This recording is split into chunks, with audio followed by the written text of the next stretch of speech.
Hello, Ms. Julie here with another craft from the public library. Welcome to the second episode of Designing a Terror Card Deck. Last week I did the Bride of Frankenstein card, and I'm going to try to get at least the face cards of the deck done in the weeks leading up to Halloween. This week it's the Mummy.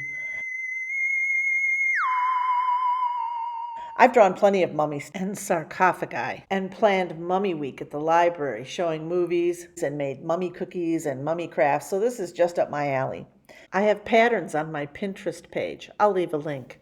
There's plenty of mummy art out there, although the female mummies tend to be kind of fleshy and chesty, and I was thinking I might make mine a girl mummy.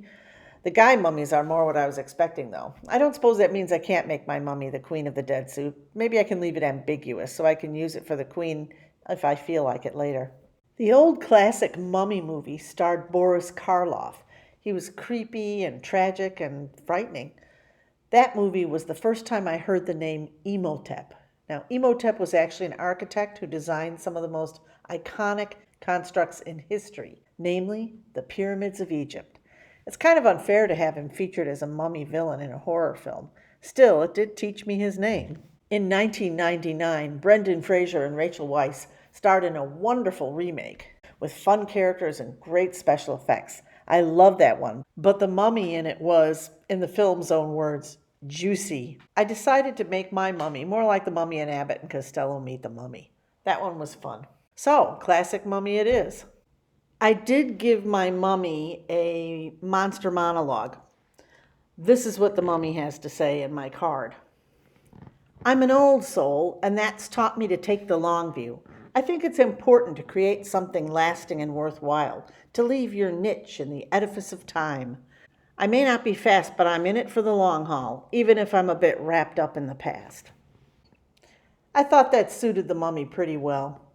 I also gave the mummy a mummy cat because the Egyptians used to mummify a lot of cats, and I thought that'd be cool. The mummy is kind of coming out of his sarcophagus in the desert with the pyramids in the background. I think that just about includes all the elements I wanted to include. You can see the mummy's talking because, the mummy's got something to say. When you deal out tarot cards on the table, if the tarot card comes upside up, it means one thing, and if it comes upside down, it means another, and kind of the opposite. So I figured, the upside up mummy would mean that you need to take the long view and create something lasting, and the mummy upside down would mean that you're living in the past and you need to be in the present, or something like that.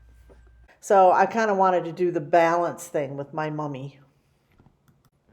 Anyway, I shaded it all in, and I got it just about 3D looking enough for me, got the shading around the cat, and I figured this will be another coloring sheet that people can pick up at the library.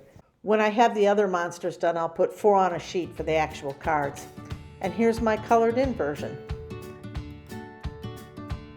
Thanks for joining us, and I hope you come back for more crafts and stories from the public library.